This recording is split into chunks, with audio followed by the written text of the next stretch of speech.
Assalamu alaikum wa rahmatullahi wa barakatuh. So today or tonight, this is going to be a podcast, my walking, daily walking, inshallah.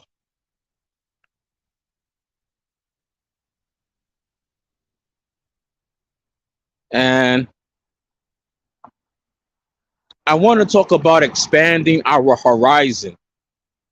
And sometimes to expand one horizon, we must step out of one's comfort zone.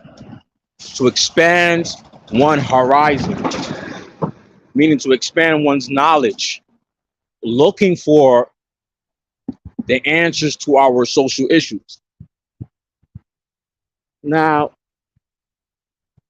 there's some people who feel that they are grounded enough in a particular field or subject or with a specific information, and they don't need to look at others or other material or peoples or culture or parts in history for solutions. That the information they have, that the information they have is sufficient for them. Now, in the African American community and culture, sometimes we will have to look outside our own community to find answers, right? And another example is that sometimes we have to look outside our community to find money, right? So a person might take a venture, a business venture, or a business adventure, and go out and look for his risk, his provision, wherever it might take him. So it might take him in his community or outside of his community for that particular provision, right? So at times, when we're going to look for solutions for some of our issues in our community, sometimes you're going to have to broaden our horizon.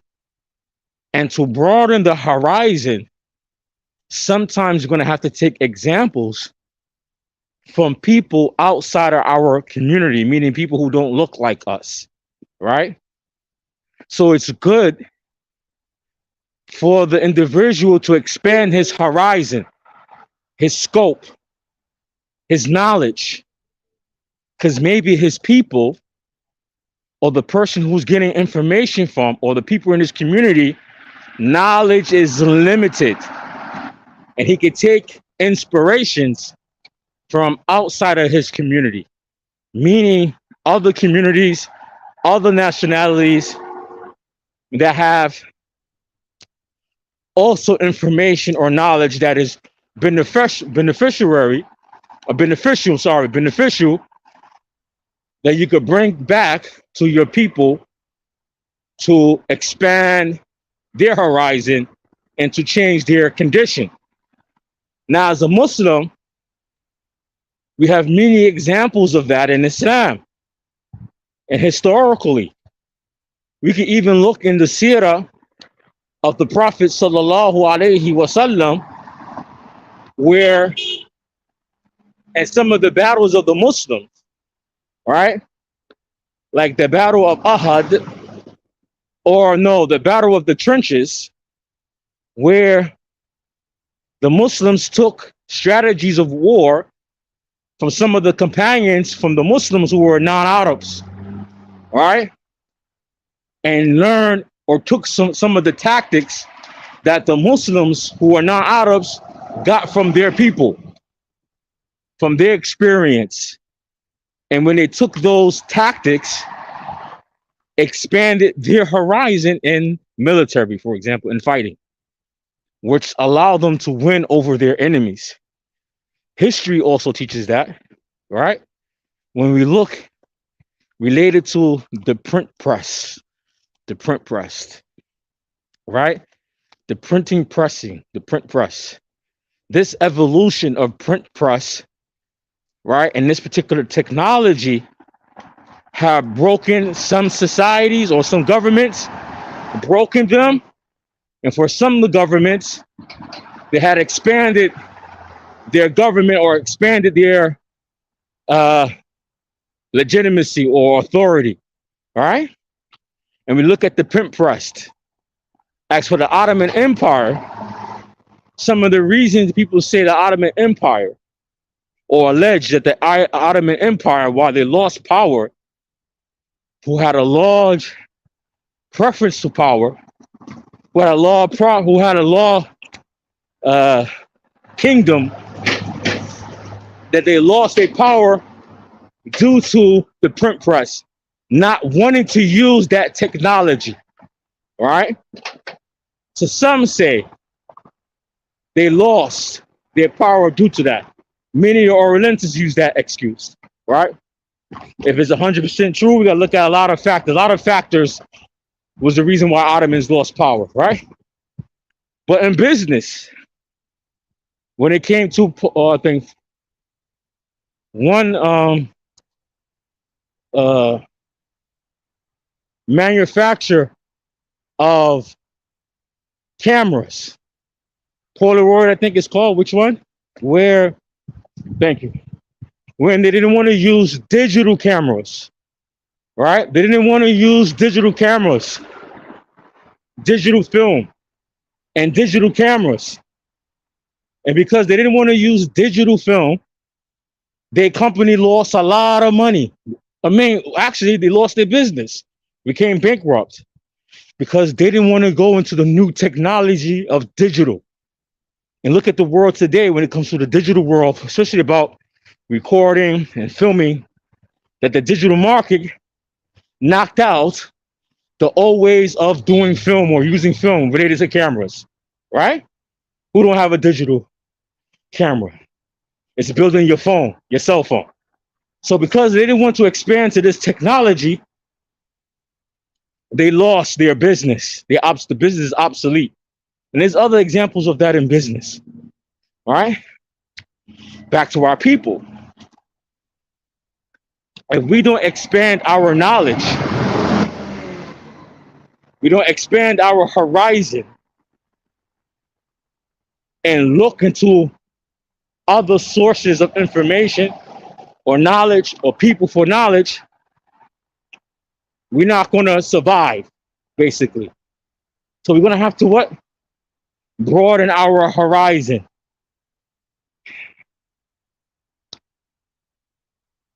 We can find some of these examples as a Muslim, just and يعني الأسلوب في طلب العلم. يعني الأسلوب في طلب العلم, and the ways of seeking knowledge, the paths or the ways to seek knowledge, we can find that many scholars or traditional scholars in the past, to expand their knowledge, many of them have to travel outside their countries, outside of their province, outside of their locality, outside of their comfort zones. A good example of that is Bukhari, rahimahullah. All right, you read Al-Sirah al-Bukhari, Imam Bukhari, Al-Sirah al-Bukhari, rahimahullah, that he traveled to other places to collect just a hadith sometimes, a hadith. Right? He traveled, meaning outside of his comfort zone, outside of his area, outside of his province.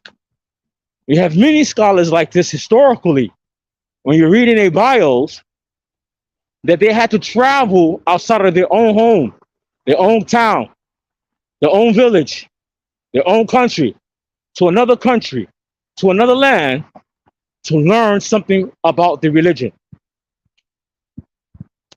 African Americans also, we've got to get out of our comfort zones, right?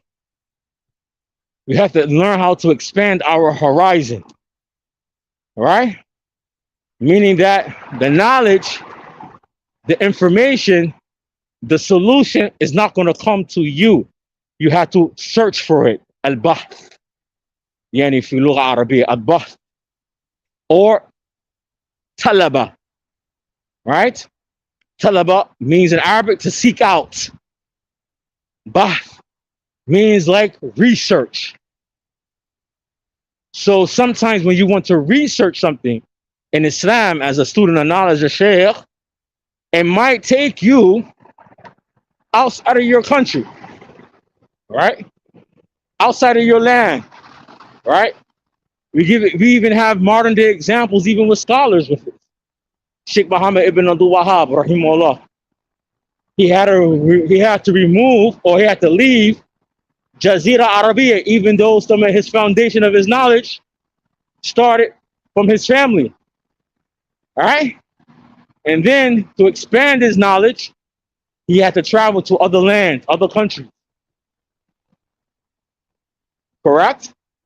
The next example we have, which is a better example and a more clear example, ما ذكر الله سبحانه وتعالى في القرآن عن قصة موسى.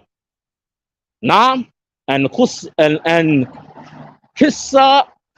موسى عليه السلام. The story of Musa. When Musa met, somebody asked him, سئل الموسى عليه السلام من أعلم الناس وموسى بلغ له أنا. When somebody asks Musa, who's the most knowledgeable? من أعلم الناس. من أعلم. Who's the most knowledgeable person? Musa said he was. من أعلم منه. Yani, who's more knowledgeable than him? Musa said there's no one. He is. Then Allah subhanahu wa ta'ala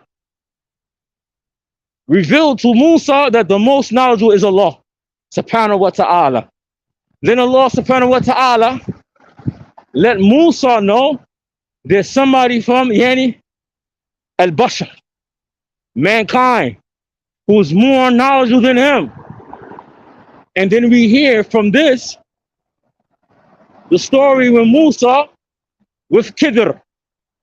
And Allah subhanahu wa ta'ala told Musa, كيف ذكر الله سبحانه وتعالى في كتابه القرآن قصة and Musa. When Allah mentioned in the Quran about Musa and Khadir, he told Musa to go to a specific place. Then he gave Musa alayhi salam some signs, right? Some signs to look for, to meet this person. So Musa had to go seek out this person for some knowledge that Musa didn't have. Allah wanted to show Musa that there was somebody more knowledgeable than him. And he was the Nabi, wa Rasul. He was the prophet and he was the messenger. And Allah subhanahu wa ta'ala showed Musa there's somebody more knowledgeable than him. And then he went to a Khadir. Right?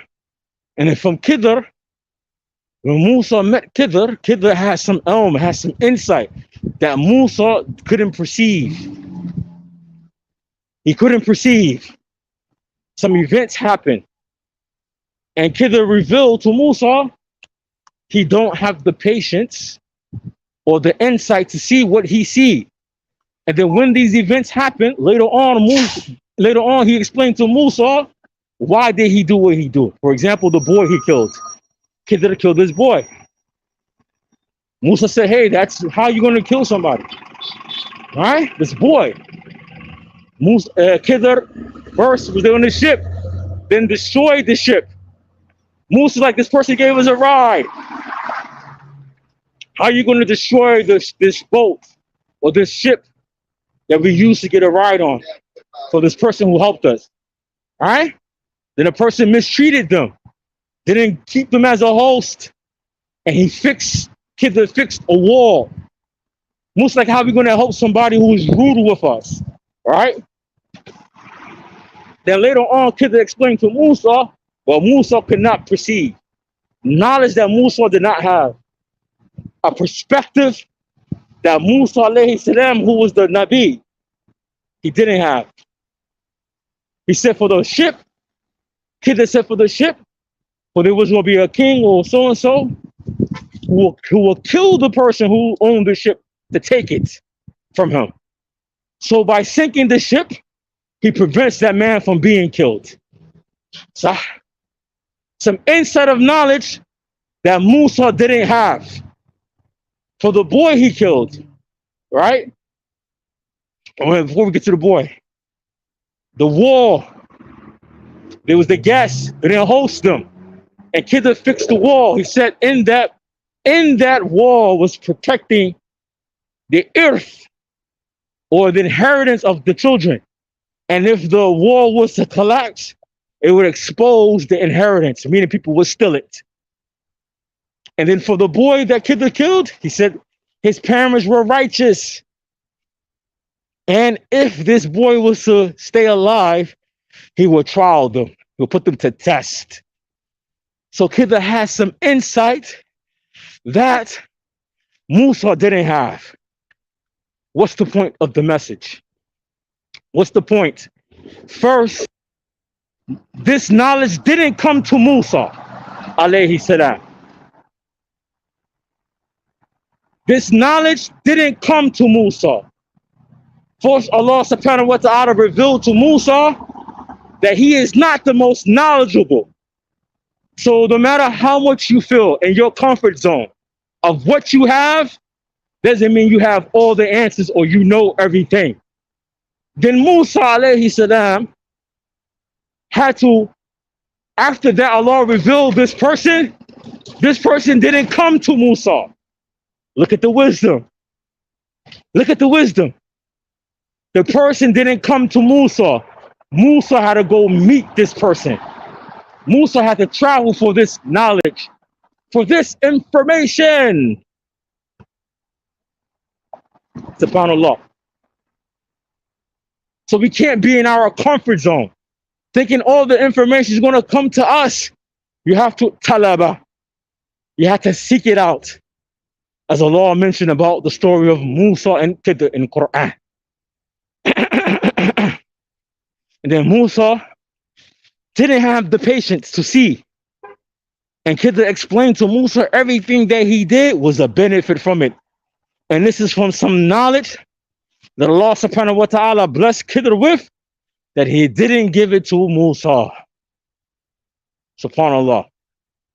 So no matter how much we think we're fine in our comfort zone, or how much information or knowledge we have, there's always somebody who a'lam minkum, somebody who knows more than you. But it's also show to get to that level, or to get to that understanding or that awareness, you have to travel for it. You have to work for it. It don't come to you. You have to go for it. And then Allah subhanahu wa ta'ala gave this knowledge to Khadir, who was not from the people of Musa. Main point here. Khadir was not from Bani Israel. Say it again. Khadir was not from Bani Israel. Wasn't from his qawm. So that means that there's other people, other nationality, other societies that have information that could benefit our people, and we have to go and seek it out. And I will end on that. Subhanakallahumma wa bihamdik wa shalla ma anta astaghfiruka wa atubu ilayk.